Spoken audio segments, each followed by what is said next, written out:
Hi student, let's read the question and question says that mark the statement which is correct. First option is surface tension of a liquid increases with increase in temperature. Second, addition of chemical reduces the surface tension of a liquid.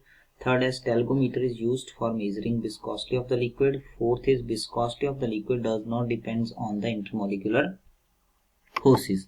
तो देखिए सबसे पहले यहाँ पे हम की concept की बात करते हैं. की कंसेप्ट है आपके पास दैट इज ये आपके पास यहाँ पे दी गई है कुछ statement surface tension of viscosity. तो की कंसेप्ट क्या है? Surface tension and viscosity. तो की कंसेप्ट की हम बात करें, this is surface tension and viscosity. Surface tension और विस्कोसिटी की कंसेप्ट है. अब देखिए यहाँ पे हम सरफेस टेंशन की बात करें तो सरफेस टेंशन क्या होता है? ये एक प्रॉपर्टी होता है. It is a property of a liquid, property of a liquid due to which it tends to occupy minimum surface area. occupy यहाँ पे आपके पास आ जाएगा that is minimum surface area. तो ये आपके पास क्या करता है? मिनिमम सरफेस एरिया ऑक्युपाई करने की कोशिश करता है. एंड विस्कोसिटी क्या है? विस्कोसिटी आपके पास क्या करता है? यहाँ पे देखिएगा विस्कोसिटी आपके पास क्या करेगा? ये है internal resistance. This is internal resistance in the flow of liquid. यहाँ पे आपके पास आएगा फ्लो ऑफ लिक्विड. तो ये आपके पास internal resistance in the flow of liquid. देखिए अब क्या होता है यहाँ पे, देखिए ये हम सरफेस टेंशन की बात करें. सरफेस टेंशन इस तरह से होता है कुछ, मान लो यहाँ पे मॉलिक्यूल है सरफेस के ऊपर, तो ये क्या कर रहे हैं? यहाँ पे आपके पास जो है नीचे की तरफ अट्रैक्ट हो रहे हैं, ऊपर से इनके ऊपर कोई फोर्स नहीं लग रहा है.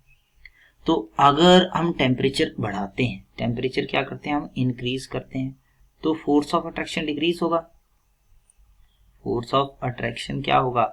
डिक्रीज होगा.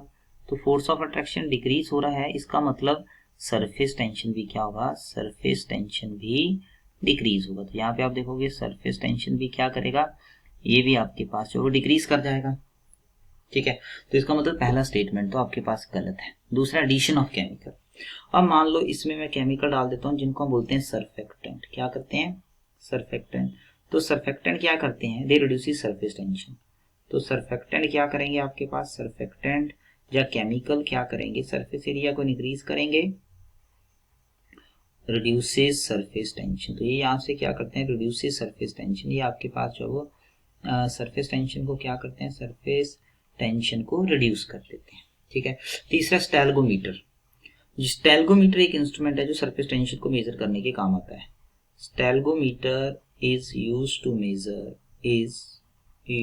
टू मेजर यहाँ पे आपके पास आ जाएगा surface tension. Used to measure surface tension. ये आपके पास जो वो सरफेस टेंशन को मेजर करने के काम आता है. ठीक है, हो गया. तो यहाँ पे देखिए ये स्टेटमेंट भी आपके पास जो है वो इनकरेक्ट है. हाँ, ये सेकंड वाला स्टेटमेंट करेक्ट है क्योंकि addition of chemical reduces surface tension. देखिए विस्कोसिटी क्या है? इंटरनल रेजिस्टेंस है, और ये फ्लो ऑफ लिक्विड को एक तरह से मेजर करता है. फ्लो ऑफ लिक्विड ज्यादा होगा तो हम बोल सकते हैं विस्कोसिटी आपके पास कम होगा. तो ऑब्वियस है विस्कोसिटी क्या करेगा? Viscosity depends on intermolecular forces. Depends on यहाँ पे आपके पास आ जाएगा that is inter molecular forces. ये किसके ऊपर डिपेंड करेगा? इंटरमॉलिक्यूलर फोर्सेस के ऊपर क्या करेगा? डिपेंड करेगा. तो इसका मतलब ये ऑप्शन भी गलत हो गया. तो सेकंड ऑप्शन जो होगा that will be your right answer. So I hope this will clarify your doubt. Thank you.